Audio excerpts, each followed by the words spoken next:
No Maxamanda Bazaradan, send the Mokorja Swade, Untertakaman, no Maxamanda Bazaradan, send the Mokorja Swade, Untertakaman, no Maxamanda Bazarada, no Maxamanda, no Maxamanda, no Maxamanda, no Maxamanda, no Maxamanda Bazaradan. Hello, my name is Yujiro Seki. I'm a director, writer, and a producer of the documentary Carving the Divine. I am almost ready to release Carving the Divine. Very excited. It's a 1,400-year-old Japanese art tradition, and you're not gonna regret if you watch it. So, but today I have somebody special who already watched Carving the Divine. Yes, he's a super famous Zen monk, Reverend Meido Moore. Welcome, welcome. Nice to see you again. Thank you so much. Thank you so much for coming. I know you are super famous in your community, but just in case for the people who don't know anything about you and who don't know anything about the Rinzai Zen, please tell us something about them. Yeah, it's a very small community, so that's not such a famous person, actually. But I'm serving as the abbot of Korenji, which is a Rinzai Zen Sodo, or training monastery, in the middle of the United States, in Wisconsin. And we are practicing there, a small number of people training full-time as a Zen, residential practitioner, unsui. We also host Zen retreats, sesshin, throughout the year. And we have a growing community in the United States as well as Europe, but we're doing our best to plant the Rinzai Zen teachings. And my particular lineage comes from the great Rinzai Zen Master, Omori Sogen, 20th century Rinzai Zen Master. His lineage we are trying to plant here in the West. And that is our activity, but the Korenji, my temple in Wisconsin, is the center for that. Wonderful, wonderful. So like if people want to know more about it, what can we do? Oh, of course, they can go to the website Korinji, KORINJI.org. And we have a lot of amazing activity there, not just Zen, but also we have a dojo where we're practicing Shugendo and really trying to transmit something of an essence of a Japanese Buddhism to the West. I know you are like a master of Budo as well, so martial arts. So please tell us something about it as well. Well, one of my main teachers, he was a Zen master, but he was also a Aikido Shihan, so Aikido master. I trained with him for many years. And that has been a lot of my professional activity in the past, has been teaching Budo and studying under different Japanese Bujutsu masters of various traditions. So our Zen tradition has a strong emphasis on very intense physicality and harnessing a very strong kiai or energetic vibration in the training. So historically, martial arts are very useful for that. And I guess that's part of our tradition we're trying to also transmit here. Very exciting, very exciting. I think a little bit of everything you got there at the temple. Yeah, so. something. That's right. No, wonderful, wonderful. So yes, you've watched Carving the Divine already, but what was your first impression? Well, my first impression is it's a very important film because to me, it shows very clearly in a way that most films do not, what is the essence of the student-teacher relationship in a traditional kind of shugyo, traditional training. And that's something that I think in the West we have mostly lost. You know, we had a tradition in the West for centuries of, for example, apprenticeship, learning a skill by going to live with the master of a particular art or trade. And in that way, not just learning a skill, but learning a way of being, a way of life through that activity. But as you well know, in modern culture, most activities and arts and trades and so on have lost some of that spiritual essence, and they have become much more commodified. But your film shows that there are places where that traditional training, that kind of devotion of the student to catch the essence, not just of the master's skill, but the master's mind and heart and way of living, it still exists. For that reason, I like all my Zen students to watch your film. And I think anyone who is studying something like a Buddhism or martial arts or any kind of fine art, traditional art, could catch something of the culture of learning, the culture of resonance with the teacher that is so important in those traditions. So I'm very grateful for it, very excited for people to see it. Oh, thank you so much for the great review. I cannot ask you anything more than that. So in essence, so when students go to your residential place and live, that's kind of experience that you are providing to people? Yeah, you know, we have a saying in Zen that the transmission of a Zen teachings happens ishin denshin, mind to mind. And what that means is that, you know, although Zen practice, like any other activity, involves mastering some kinds of skills and practices, the essence of the training can only be transmitted in human relationship. By joining your mind, you know, by opening your senses, by observing the activity of the master or the teacher, that's the way generation to generation that what we call Zen is passed down. So I think that is exactly what your film shows. And I want to mention to you one thing, actually. One of my Zen teachers years ago said to me that there was one film I should watch if I wanted to understand the teacher-student dynamic or relationship in Zen. And so he gave a copy to me. There's an old day, so there's a VHS, you know, a long time ago. But it was Akahige, it was a Red Beard by Kurosawa. It was an amazing film. And when I watched that film, I could see the struggles and the doubts and the ego of the student. And of course, Toshiro Mifune is portraying so well the character of the teacher and the way that he helps to raise the student up. So that was a very, of course, a very amazing film. I was very inspired by it. When I saw your film, I had the same feeling. It's showing those same exact qualities, but of course, not in a fictional way. These are real people. And it's a very important work they're doing to preserve this art of carving the Buddhist images. So I'll compare your film. I'm sorry to compare you to Kurosawa. Your film struck me the same way. So that's, again, I think that's why it's so valuable. Wow, I can feel more honored than this. So one of the reasons why I started making a film is actually Kurosawa. So Seven Samurai, Really? Yojimbo, and Sanjiro, and the Red Beard, you know, Akahige, and things like that. So that's like a wow. Thank you so much for that. So in the West, sometimes people say such a relationship between master and apprentices sounds so harsh, too harsh, like power harassment, you know, things like that. So what do you say to that?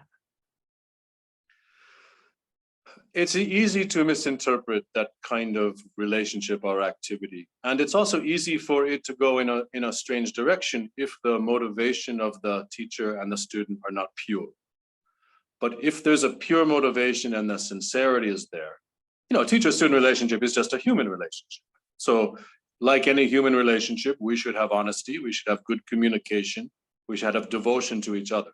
If those things are there, then I think even the so-called harshness can be beneficial. The student can use it to sharpen or refine themselves and to increase their capacity, you know, to overcome their limitations. If the purity or sincerity is not there, it's easy for it to become a kind of bullying, or for the student to misuse the relationship, for the teacher to misuse the relationship, and so on. But again, your film shows, I think, very pure expression of that, very sincere expression of that. People who are using that art not only to learn a remarkable skill, but to transcend their own limitations and to catch the essence of the old feeling handed down for so many centuries. So I know modern people, we sometimes say they're less strong than the people in the past, or they're spoiled compared to people in the past. I guess there's some truth in that. But also I have to tell you, my experience of Zen teaching, the younger generation, like so-called Generation Z right now, something about them now, they're very hungry for authenticity. They're very hungry for the real deal, so to speak. They're very sensitive to anything which is not authentic or which sort of panders to them. They've grown up with that kind of atmosphere and they can see it. They're very sophisticated. So I have a really high hope, actually. This most recent generation coming to adulthood, they're starting to come into our Zen dojo and they're really applying themselves. They can get it. They can catch the old way. So I hope with the Butsuzo, will be the same. There'll be a new generation of artists coming in. I think it's possible we will have a renaissance of this kind of knowledge and learning. Wonderful. So when people go to your temple and they get the instruction from you, so there's no easy way, huh? There's no easy way. I can only share the way that I learned from my teachers. But the benefit is so vast. And I guess my style of teaching is a little more soft than my teacher was. So could be that will be easier for them. But when it comes down to it, all kinds of training, any activity which is of value, we have to use it as a mirror to see our own limitations, our own blind spots. Every place that we are weak, we need to see clearly. So that means it's always going to be difficult. No one likes to see those things. The good training and the good teacher will put the mirror in front of you constantly. And then after that, it's up to you. It's up to the student. So I guess the real harshness comes from seeing ourselves clearly. And that's the part which people really don't like. That's the part we need more than anything. Wow, it's so deep. Wow. I don't even know where to continue with this. But so speaking of the master, so what is your experience of your master and the relationship between you and your master? I was lucky in that I was able to train with several masters, all in the same Zen lineage. My main teacher, who was actually a lay master, so that was very interesting, actually. He was not a priest or a monk. He was a lay Zen master, which means he was expressing his Zen activity in a normal, everyday life. So that was very inspiring for me. He was extremely powerful, very harsh kind of training. But then I had another teacher, a Japanese Zen master. He was a much more refined in his expression and very compassionate, less sharp or harsh in a way. He's certainly very sharp, but less harsh in his expression. So those two kind of balanced. It was very interesting for me. And then my final Zen teacher was a Westerner, American. He's a senior Dharma brother of mine. So then I had the experience of being able to train with a Zen teacher who spoke my own language. And we were able to communicate so closely and easily. And that showed me yet another side of it. So I guess what I'm saying is it's often to the benefit of the student to have exposure to different masters. They can see the very many facets of the training. At least for me, that was very useful, very beneficial. And then today, of course, I continue training with other teachers. I believe, as you know, I'm a student of Koshikidake Sensei, training in Shugendo too. And he has yet another personality and another kind of character. I'm benefiting so much from that. So I think we need to have one teacher who's our shisho, our main master. But then there comes a time that we could benefit from learning many different approaches and enriching ourselves. That's really, I feel very fortunate I was able to do that. Mm-hmm. Was there any time that you thought that was too much, too hard, and you want to quit? Oh, all the time. I think the first years of my training, I lived for 7 years in my teacher's training hall, full time with him. And I would say the first 3 years, especially, every single day, I didn't know if I could continue. Every single day, I had to choose to stay. So that was a difficult time, but so amazing, such an amazing time for me.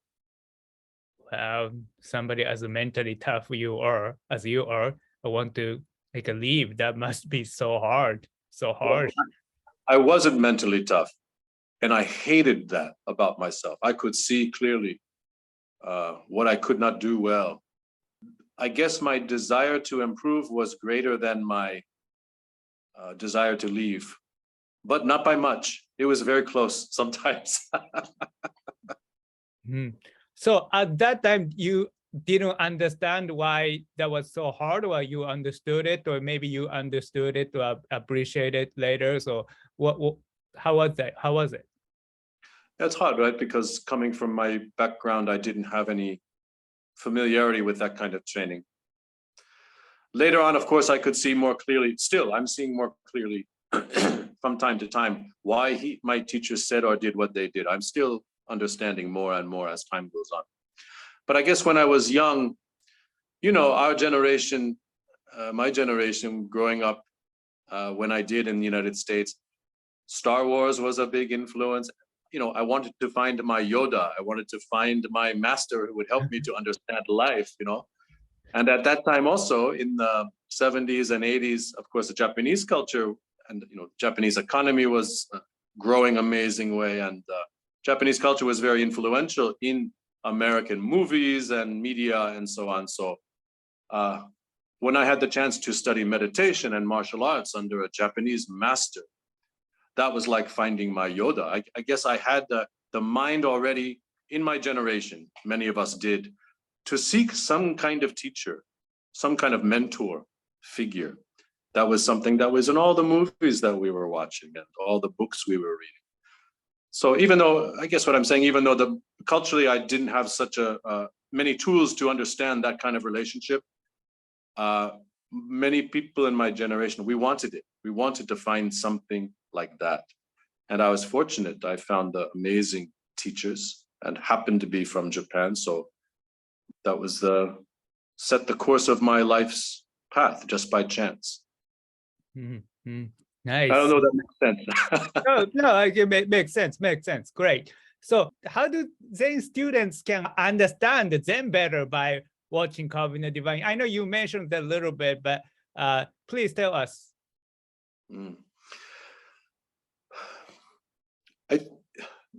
I will say this way: from my shallow understanding of that art, which your film shows, if someone wants to carve a good statue of Kanon or Fudomyo or some figure like that, it cannot be the projection of the person's character and personality onto the wood. They have to catch something of the essence of that figure.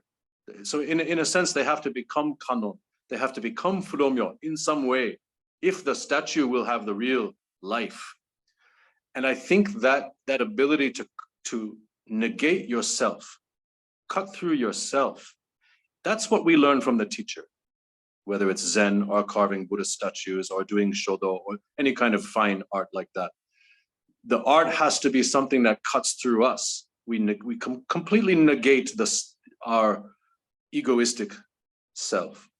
And then through mastery of the art, that self can be reaffirmed. But what's reaffirmed is something different. It's something so much more vast. It's something that can make the great Fudomyo statue. It's not something that's projecting a small image of the statue onto the wood.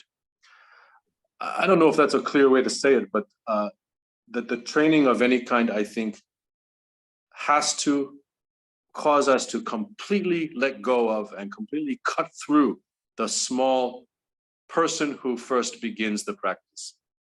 And then in the course of the practice, we start to see that our capacity, our ability is boundless. What we actually are is not this small thing we thought we were. The art shows us that. And then the art starts to reflect that from us. And then the so-called great art could emerge from that. This is not something one can learn on one's own. This is something one has to catch most easily from another human being who has embodied it. So the traditional training, as you know, of being around the teacher, it's not just showing up for a lesson a few times a day. You have to be the teacher's attendant. You have to spend a lot of time observing all of their daily activities. You're carrying their sandals. You're serving them tea. You're doing everything you can to try to unify yourself with that human being. And that's something, somehow in that crucible, we catch the essence of what that person embodies. But it's not about that person. It's bigger. It's more boundless than that. We have to learn to inhabit the same space. So that's my experience of being around my teacher. I have to assume it's the same in all of these traditional arts.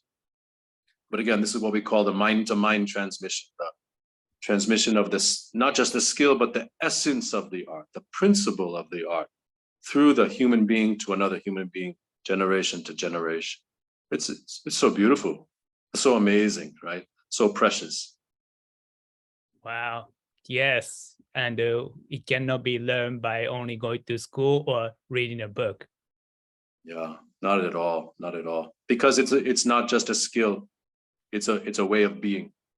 Right. It's a michi, it's a path. So we need to follow in the footsteps of someone who's walking. Wow. No, that's wonderful. So great. Yeah, you mentioned about the Butsu and the Buddhist sculptures, and yeah, definitely, this is one of the important thing for my documentary, along with the covers. But so, what is a Butsu in Rinzai Zen tradition, and how you guys can utilize it? Yeah, we talked about this a little bit in the past. It's quite kind of an amazing subject. For us, any kind of Buddhist image, even these small ones I have on my home Butsudan, of course, they have a symbolic meaning in terms of a Buddhist teaching and principle. But from a Rinzai Zen standpoint, we're also looking at them as something we can use in the practice to catch the essence of the teaching in our own bodies. In other words, the images themselves become like a mirror for us. There was a very famous Zen master, Edo period Zen master, Suzuki Shozan was his name, Suzuki Shozan. And he famously, his teaching was called Neo Zen. He was using the Neo statues, like the temple gate guardian statues, as the models for his Zen. And his idea was, if we face a Buddhist image, and we do so in a certain state of a certain meditative state, we do so with a great openness and a great clarity, we're not just going to see some symbolic figure. We will catch the energetic vibration, again, the ki or the ki from that image, and that will change our own mind, change our own body.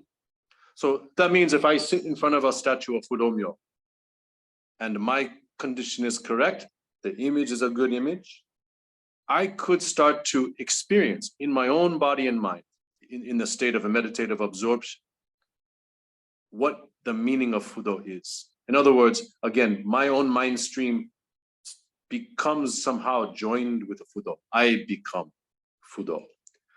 So that means from a Rinzai Zen standpoint, again, when we bow to the statue on the Butsudan, or we see these things around the temple as we walk around, they're not just religious icons representing this or representing that. Kanon represents compassion and so on. It's much more deep than that. Each one of them is transmitting something to me, which transforms my whole body mind. That's how we train to use them. And I could also say that some images, in terms of the iconography, the way the body is formed, has a kind of a code or an encoded message for us, which is transmitted through the oral instruction in the Rinzai Zen about how we have to do our training. So for example, you can see in some statues the way the belly, the hara, is formed. This is showing us something about how we have to train the breathing in our meditation practice. There are many kinds of things like this, which, again, they're not just symbolic, but they point to something I have to actualize in my own body. So in a nutshell, that's how we view the Buddhist iconography or images in Rinzai Zen. They're not just showing us the idea or the symbol or expressing a conceptual principle. We have to learn to catch from them something which changes our own bodies. And again, we have a lot of oral instruction passed down in the tradition about that. But if the listeners are interested, they can research this great master, Suzuki Shozan, from the Edo period. He talks about the Neo Zen, N-I-O, the Neo statues. And if someone searches online for that, they can find a lot of information. How we can use these amazing images to embody what they're pointing at, not just to look at them with separateness as a symbol. Wow. No, we had such a deep conversation today. I really appreciate that. So I would I would like to ask you a silly question. So do you think people should watch Carving the Divine? Absolutely. And I have a plan. I'd like to show it to my students too. We hope to have a showing of the film when it's available at our temple for the people, because I want to show them again, you have to learn from this film how to be a student, what it means really to practice something deeply. I think they will be able to get it. So Reverend Meido, so I'm planning to do crowdfunding campaign for Carving the Divine because we have to raise funds for distribution. What do you think of it?